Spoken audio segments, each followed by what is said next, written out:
पहले ये बताइए, ये क्या हो रहा है आपके सूबे में? बिस्मिल्लाहिर्रहमानिर्रहीम, बहुत शुक्रिया। देखिए, जब भी पार्टियां बड़ी होती हैं और लीडर जेल में होता है तो इस तरह की चीज़ें आती हैं। इख्तिलाफात तो हर पार्टी में हैं, हमारे अंदर कुछ ज़्यादा हो रहा है, मीडिया भी उसको उठा रहा है।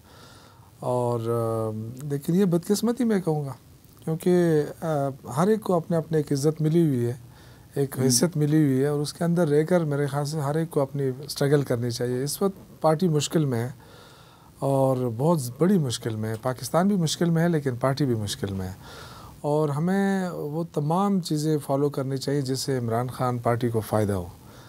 तो इख्तिलाफात तो होते हैं, मैं इससे कोई वो नहीं है, लेकिन जो लड़ाई झगड़े की तक जो बात जाती है ना, इसके मैं हामी नहीं हूँ और ना मैं इस ग्रुपिंग का हामी हूँ। लेकिन बहरहाल एक चीज़ मैं जानता हूँ, एक पॉलिटिकल वर्कर की हैसियत से, कि तहरीक इंसाफ में ग्रुपिंग की कोई हैसियत भी नहीं है। आप बेशक 10 दड़े बना लें, 20 ग्रुपिंग कर लें, लेकिन वोट इमरान खान का है, लोग उसके पीछे होते हैं। आज भी अगर इमरान खान कॉल देता है तो लोग निकलेंगे। मैंने जलसा किया है शांगला में, आपने देखा होगा, सिर्फ एक दिन की कॉल दी थी और इतने लोग निकले, मैं खुद हैरान था कि लोग कहाँ से निकले। लोग आते हैं, आज हमारा दूसरा जलसा हो रहा है शांगला के अंदर ही, तो एक दिन के वक्फे से आज हो रहा है, आज फिर भरी हुई हो जगह। तो लोग जो है ना, लोग निकल रहे हैं, लोग इमरान खान से मोहब्बत करते हैं, उनका एक अलग वो है। और लोग इसलिए सिर्फ थोड़ी सी परेशानी होती है लोगों को कि ये जो लीडर आपस में लड़ते हैं ना, और कोई वजह भी नहीं मालूम है, या तो कोई वजह हो ना, तो आई डोंट नो, मुझे भी ज़्यादा नहीं मालूम है कि क्यों लड़ रहे हैं। कितने दड़े हैं खैबर पख्तूनख्वा में? ये सच सामने तो मुझे कोई ऐसा दड़ा नज़र नहीं आ रहा है। दड़े मैं नहीं कह सकता, इख्तिलाफात हैं, बिल्कुल मानता हूँ मैं, और उसका जिक्र करने की मेरे ख्याल से ज़रूरत नहीं है, लेकिन है, इख्तिलाफात हैं। और यही मैंने अर्ज़ किया, छोटे लोग नहीं बल्कि जो ओहदों के लिहाज से बड़े लोग थे, बड़े लोगों में इख्तिलाफ वो है, आपस में, मसलन एक तरफ असद कैसर साहब है, दूसरी तरफ शाह परवान साहब है, दोनों वो बड़े थे। इसी तरह ये आप ये कह सकते हैं बड़े जिम्मेदार लोगों में इख्तिलाफात हैं, लेकिन ये पार्टी के अंदरूनी मामलात भी हैं। ये इस पे देखें, पहली दफ़ा तो मैंने बैरिस्टर गौहर साहब को इतना तेश में आकर देखा है ना, और मुझे बड़ी खुशी भी हुई है। अच्छा। मैंने उनको मैसेज भी किया है कि जी पहली दफ़ा आपने एक अच्छा काम किया है। देखिए, पार्टी के अंदर डिसिप्लिन होना बहुत लाजमी है। अगर इतनी बड़ी पार्टी आप चला रहे हैं, उसमें डिसिप्लिन ना होगा तो फिर तो यही चीज़ होगा ना, कोई भी उठ के आपसे सवाल पूछेगा कि भाई आप ये क्यों कर रहे हैं, वो क्यों कर रहे हैं। अब जिस तरह देखें, सलमान अकरम राजा साहब मेरे लिए बहुत काबिल एहतराम है, लेकिन अगर वो चेयरमैन से क्वेश्चन करेंगे कि जी आप क्यों गए हैं, तो ये मीडिया के ऊपर करेंगे, या तो ये है ना कि आप पार्टी का फोरम मौजूद है, उस फोरम पे बात करें। लेकिन अगर आप इस तरह मीडिया के ऊपर आ गए, इसका मतलब क्या होगा? ये सलमान अकरम राजा कब से पीटीआई में है? मेरे इल्म में नहीं है, खैर जब से भी है, नए पुराने देखें, 9 मई के बाद ये तो हम मानते हैं कि वकला का बहुत बड़ा रोल रहा है। 9 मई के बाद हम जैसे लोग तो सारे अंडरग्राउंड थे, कुछ ज़्यादातर लोग गिरफ़्तार हुए, तो पार्टी भी चलानी थी और उसमें वकला ने बहुत अहम किरदार अदा किया। बैरिस्टर गौहर है, सलमान अकरम राजा साहब है, अली ज़फ़र साहब है, और बहुत सारे हमारे सूबे के वकला हैं। इनके जो रोल है वो, उस पर तो मुझे कोई एतराज़ नहीं है। लेकिन अब जो ये लड़ाइयों वाली बातें शुरू हो गई ना, इस पर मैं ज़रूर कहना चाहूँगा कि थोड़ा सा अपने उस पर नज़रसानी करें। इससे पार्टी को भी नुकसान हो रहा है, इमरान खान को भी नुकसान हो रहा है, और वर्कर बहुत ज़्यादा मायूसी का शिकार हो रहे हैं अपने लीडरशिप से। और मैंने कहा था कि लोग तो इमरान खान के लिए निकलेंगे, और वर्कर ये सोच रहा है कि इस वक्त क्या पॉलिसी क्या है पार्टी की। तो अगर ये चीज़ें हो तो लावा पक रहा है, बहुत ख़तरनाक किस्म का लावा पक रहा है वर्कर्स के अंदर। और अगर ये बग़ैर लीडर्स के निकल गए ना, तो मैं यकीन से आपसे कह रहा हूँ कि बहुत बड़ा नुकसान होगा मुल्क का भी और उसका भी, लोगों का भी। ये मामूली बात नहीं है। जुनैद अकबर साहब कंट्रोल नहीं कर सकते? जुनैद अकबर तो अभी आए हैं ना, उन्होंने ये किया है कि उन्होंने तंजीम साजी शुरू कर दी है। अब मेरे ख़्याल से जो रीजन्स के हद तक तो उन्होंने चेंज कर दिया है, अब डिस्ट्रिक्ट लेवल पे आ रहे हैं, फिर तहसील लेवल पे आएंगे। थोड़ा टाइम तो लगेगा ऑर्गेनाइज़ करने में, लेकिन सूबे में इस तरह प्रॉब्लम नहीं है, ऑर्गेनाइजेशन वाली सर नहीं है। जो बड़ों की जो आपको नज़र आ रही है वो तो अलग बात है, वो पहले से भी इख्तलाफात थे, लेकिन अब चीज़ें मीडिया के अंदर आ रही हैं। वरना जिन इख्तलाफात का आप जिक्र कर रहे हैं, ये जो बड़ों के हैं, इनमें कौन हक बजाने पे? सर लड़ाई में तो कोई भी हक बजानिब नहीं होता है, लड़ाई तो देखे ना, लड़ाई में तो हमेशा एक परी हक बजाने होता नहीं, है। ये मैं नहीं समझता। देखें, हर एक बंदा जब अपने आप को दुरुस्त कहेगा ना तो चीज़ें ख़राब होंगी। जब मैं अपनी गलती मानूं और दूसरा अपनी गलती मान ले तो चीज़ें ठीक हो जाएंगी। अब ये कि इसके लिए इनको बिठाने की ज़रूरत है। अब कौन बिठाए, ये असल क्वेश्चन है, और मेरे ख्याल से कोई इतनी बड़ी बात भी नहीं है, इनको बिठाया जा सकता है। नहीं, लेकिन तो ये जिन लोगों को जो हैसियत मिली हुई है वो तो खान साहब ने उनको दे दी है ना। जी हाँ, तो इसके जिम्मेदार तो फिर खान साहब ना हुए कि मुनासिब अपराध। देखिए, मेरे ख्याल ये है कि हमें इस चीज़ को ज़रूर सोचना चाहिए कि सपोज़ कोई भी ओहदेदार इस वक्त है, जुनैद अकबर है, अली अमीन गंडापुर साहब हैं, सलमान अकरम राजा साहब हैं, इस तरह बैरिस्टर गौर साहब, इन सबको इमरान खान ने नॉमिनेट किया है और इमरान खान ने उन पर एतमाद किया। अब अगर मैं उठकर उनके इख्तिलाफ़ करूँगा तो इसका मतलब ये है कि फिर मैं इमरान खान के फ़ैसले से इख्तिलाफ़ कर रहा हूँ। तो या तो मैं फिर इमरान खान को सही कहूँगा या फिर कहूँगा कि जी ये फ़ैसला गलत है। तो मेरे ख्याल से जो लोग भी लड़ रहे हैं उनको ज़रूर सोचना चाहिए कि फ़ैसला इमरान खान ने किया है। अगर कोई अली अमीन को इस वक्त नहीं मान रहा है तो इसका मतलब है इमरान खान को नहीं मान रहा है, उसके फ़ैसले को नहीं मान रहा है। मुझे तो यही लग रहा है, इससे चीज़ें ख़राब हो रही हैं। और मैं जो हमारे सदर साहब हैं, चेयरमैन साहब हैं बैरिस्टर गौर, उन पर ज़्यादा जिम्मेदारी आयद होती है क्योंकि बहुत बड़ा ओहदा उनको मिला है। इमरान खान ने अपना नंबर 2 लगाया है उनको, पार्टी बहुत बड़ी है। अगर वो इस वक्त अगर वो उस पर फोकस नहीं करेंगे डिसिप्लिन के ऊपर तो फिर मुश्किलात बाद में बहुत ज़्यादा हो जाएंगी। उनको बिल्कुल इसका एक्शन लेना चाहिए। जो लोग भी मुखालफत कर रहे हैं उनसे पूछना चाहिए कि भाई उनका क्या जेन्युइन ग्रीवेंसेस है। अगर मैं ये कहूँ कि जी ये तो इनके आपस के इख्तिलाफात है तो इससे तो पार्टी को नुकसान हो रहा है ना। तो ये मैं जो पहली दफ़ा उन्होंने अपने ऊपर जब मसला आया उन्होंने रिएक्ट किया है, तो इस तरह रिएक्शन उनको इन मामलात में भी करना चाहिए कि उनको जब पता चल रहा है कि फ़लाँ के ख़िलाफ़ बयान दे रहा है फ़लाँ, मेरे ख्याल से इस पे उनको थोड़ा सा डिसिप्लिन की तरफ आना पड़ेगा। लेकिन बहुत सारे तो दरपर्दा मिले हुए भी है ना। अब ये मैं नहीं कह सकता नहीं, आपसे ज़्यादा किसको इल्म होगा कि नहीं, मेरे इल्म में ऐसी कोई बात नहीं है कि कौन मिला हुआ है, किसके साथ मिला हुआ है। देखें, कुर्बानियाँ खान साहब की बहन अलीमा खान साहबा कह रही है कि उनको अगर मालूमात होंगी तो होंगी, मेरे इल्म में ऐसी कोई बात वो तो अली अमीन साहब को भी उस कैटेगरी में। देखिए, इस वक्त कोई भी सूबे के अगर वज़ीर आला भी कोई कर रहा है ना, वज़ीर हुकूमत भी कर रहा है, तो ये इतने आसान हुकूमत नहीं है। इस वक्त देखें बहुत बड़ी दहशतगर्दी हो रही है और क्रॉस बॉर्डर टेररिज्म हो रही है, उसको एक सूबा भी उसको कंट्रोल नहीं कर सकता है। बड़ी मुश्किलात में है सूबा। फिर वफाक उसकी बिल्कुल पैरल आगे वो उसका खड़ा हुआ है। बहुत सारी चीज़ें, जिस तरह हमारा जो NHP का पैसा है वो तो हमें नहीं मिल रहा है, बहुत कम मिल रहा है, और ये हमारा जाते जाते तकरीबन कोई 2000 अरब से ऊपर चला गया है जो इस वक्त हमारा मकरूज़ है वफाक बिजली के नेट प्रॉफिट का। जी, एजीएन काजी फार्मूला जो 1991 में हुआ था, उस एजीएन काजी फार्मूले के मुताबिक जबकि एंडोर्स हो चुका है, उसके बाद भी कई दफ़ा एंडोर्स हो चुका है। लेकिन वो तो परवेज़ खटक साहब ने जब हुकूमत के साथ उस पर एक डील कर ली तो वो मामला अब हमारा केस कमज़ोर नहीं हुआ। नहीं, देखिए, डील इस तरह नहीं थी, उसमें तो हम सब थे ना। हाँ। डील ऐसा नहीं, तो वो तो एजीएन काजी फार्मूले के मुताबिक था ना कि आप हमें थोड़ा थोड़ा करके दे दें। लेकिन वो थोड़ा थोड़ा करके भी जो बकायाजात बनते हैं वो 2000 अरब से ऊपर चले गए हैं। फिर हमारे लिए जो मुश्किलात आ रही हैं सूबे के हवाले से, गवर्नेंस के हवाले से मैं कह रहा हूँ ना कि एक तो ये ऑलरेडी दहशतगर्दी हो रही है, फिर वफाक हमें तावन नहीं कर रहा है, वरना हमारे ऊपर तो 750 अरब रुपए का कर्जा है टोटल सूबे के ऊपर, अभी जाके 749 अरब पे पहुँचा है।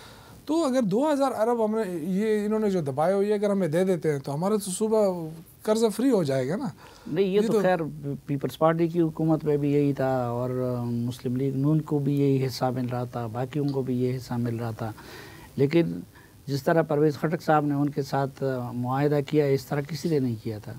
नहीं, उन्होंने क्या मुआहदा किया था? क्या मुआहदा किया था उन्होंने डिविजिबल ये जो नेट प्रॉफिट के मामले पे एक ख़ास अमाउंट उनके साथ तय कर दी। नहीं, ये उन्होंने नहीं तय की थी। ये तो आपको याद होगा जब MMA की हुकूमत थी, उन्होंने 100 बिलियन उस वक्त जो था उस तो एक जरगा बनाए कर देते। लेकिन बाद में जो है ना, हमने जब भी बात की, हमने तो अपने लोगों को हायर किया था, उसमें भट्ट साहब थे जो हमारे। लेकिन मरकज़ वाले तो ये कह रहे हैं कि भाई हर साल जो सूबे को इतने पैसे मिलते रहे मरकज़ से दहशतगर्दी की मद में, वो पैसा किधर गया? देखिए, ये बहुत बड़ा प्रोपेगेंडा है। देखिए, इस वक्त वो पैसा, ये हमें बार बार कहते हैं कि जी आपने पुलिस को क्यों नहीं स्ट्रेंथन किया, और हालांकि वो पैसा न तो पुलिस के लिए था, वो पैसा जो था, जो दहशत गर्दी में जो कोलेटरल डैमेजेस होते हैं, जो नुकसानात होते थे, उनके लिए था। आज भी आप देखें कि वज़ीरिस्तान और जो मलकन डिवीज़न के अंदर जो लोग डिस्प्लेस हुए थे, तो अभी तक उनको वो मुआवजा पूरी तरह नहीं मिल सका है। वो पैसा तो इतना नहीं है जितना हमारा नुकसान हुआ है। ये तो देखें, ये बड़ी बदकिस्मती है कि नहीं, इनको, लेकिन इन सब सालों का अगर इकट्ठा किया जाए तो बहुत ज़्यादा अमाउंट बनता है, और इस पूरे अरसे में पीटीआई की हुकूमत रही। नहीं देखें, हमारी हुकूमत रही है, हमें पता है ना, पूरे गांव तबाह हो गए थे। उनके लिए स्ट्रक्चर खड़ा करना, उनके लिए घर बनाना, ये बहुत मुश्किल काम था। बहुत सारे लोग तो अभी भी रिटर्न नहीं हुए हैं, वो तो अभी भी या बनू में बैठे हैं, या डीए खान में बैठे हैं, या पेशावर में बैठे हैं, क्योंकि वो पैसा तो पूरा नहीं हुआ है। और जहाँ तक देखें, ये तो ये हुकूमत जो बार बार दो तीन चीज़ों पे जो अड़ी रहती है, हमारे वफाकी वज़रा को तो ये भी नहीं पता है कि 1% है कितना बनता है और ये क्यों हुआ है। वो तो आगे यही कहते हैं, देखें इनकी पुलिस, वफाकी हुकूमत को तो तरह से पंजाब के अलावा किसी जगह से दिलचस्पी ही नहीं है। हाँ, उनकी तो नहीं है, लेकिन वो जो कहते हैं ना, इससे देखें सूबे के लोगों में बड़ी रिजेंटमेंट आती है इससे, है ना, कि आप हमें 1% की बात करते हैं, लेकिन हमारा जो नुकसान हो रहा है, जो लोग मर रहे हैं, शहीद हो रहे हैं, जो जितने पुलिस वाले मर रहे हैं, आपका क्या ख्याल है? इनको बाकायदा शहदा पैकेज दिया जाता है, उन्हीं पैसों से दिया जाता है ना।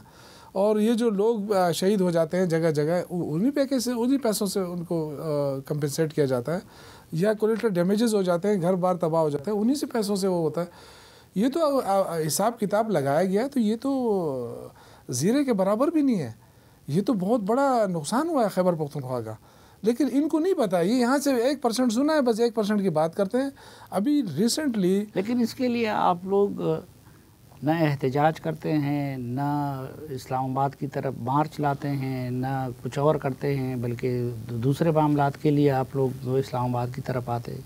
जी, ये बिल्कुल अली अमीन गंडापुर साहब ने ऐलान कर दिया है कि वो थोड़े बहुत इंतज़ार कर रहे हैं कि उनको इस सूबे को उसका हक़ मिल रहा है या नहीं मिल रहा, NFC हो रही है या नहीं हो रही, CCI को बुलाया जा रहा है नहीं बुलाया जा रहा। तो उस पे उन्होंने कहा कि फिर हम जाएंगे और मैं फिर सबको इकट्ठा करके ले जाऊंगा। देखिए, इस वक्त सिंध के अंदर पीपल्स पार्टी की जो हुकूमत है वफाक में बैठी हुई है, उनके मामलात हैं और नून लीग को परवाह नहीं है। अब या तो ये नूरा कुश्ती खेल रहे हैं कि जी इधर नहर नहीं निकलनी चाहिए, इधर नहर नहीं निकलनी चाहिए, या तो ये नूरा कुश्ती है, या ये अगर पाकिस्तान के ख़िलाफ़ है तो उस पर बैठ के बात की जाए। और वो वाहिद फोरम है CCI की मीटिंग। अभी तो कहा था कि बुलाएंगे, आई डोंट नो कि बुला रहे हैं नहीं बुला रहे हैं, लेकिन इससे बहुत बड़े तहफ़्फ़ुज़ात है सूबों के अंदर। अब देखें ना, NFC अवार्ड जो है वो तकरीबन ख़त्म हो चुका है, पुराना एक्सपायर हो चुका है। लेकिन आप लोगों के दौर में भी एक्सपायर था ना, तो इमरान खान साहब ने, लेकिन उसमें तो बहुत सारी चीज़ों के हवाले से उनमें वो दे दिया था ना, लोगों की जो सूबों के जो तहफ़्फ़ुज़ात थे वो दूर हो गए थे। मीटिंग बुलाई गई और ना ये, देखिए, अगर नहीं हुई तो गलत हुआ है। मैं तो इसके देखें, आप सूबों को कैसे इकट्ठा रख सकते हैं? आप फेडरेशन की बात करते हैं, तो फेडरेशन तो तब इकट्ठा होगा ना जब आप सूबों के मामलात को आप दुरुस्त रखें। अब अगर सिंध के अवाम सारे निकले एहतजाज कर रहे हैं, यहाँ पीपल्स पार्टी स्टेटमेंट देती है कि जी हम नहीं मानेंगे, नहर नहीं निकलने देंगे। भाई, आपने जिन लोगों को मजबूत किया हुआ है, वो तो आपके एक पिलर आप खींच दें, वो गिर जाएगी हुकूमत, ना नहर बनेगा ना कुछ बनेगा। लेकिन ये मुझे नूरा कुश्ती लग रहा है। पीपल्स पार्टी बिक चुकी है। पीपल्स पार्टी जो है वो कंप्रोमाइज़ हो चुकी है, या तो इनके केसेस हैं और या पता नहीं क्या वजह है कि ये इन चीज़ों PTI बिक चुकी है या कि पीपल्स पार्टी बिक नहीं, चुकी है? पीपल्स पार्टी इस मसले पे तो मुझे लग रहा है, देखिए पीपल्स पार्टी हमेशा सिंध की नुमाइंदगी करती रही है। पीपल्स पार्टी अपने लोगों के हाथ में तो है ना, PTI अपने लोगों के हाथ में नहीं है। नहीं, देखें, पीपल्स पार्टी जो है, मैं तो शुरू से कहता रहा हूँ कि वो सही हाथों में नहीं गई है।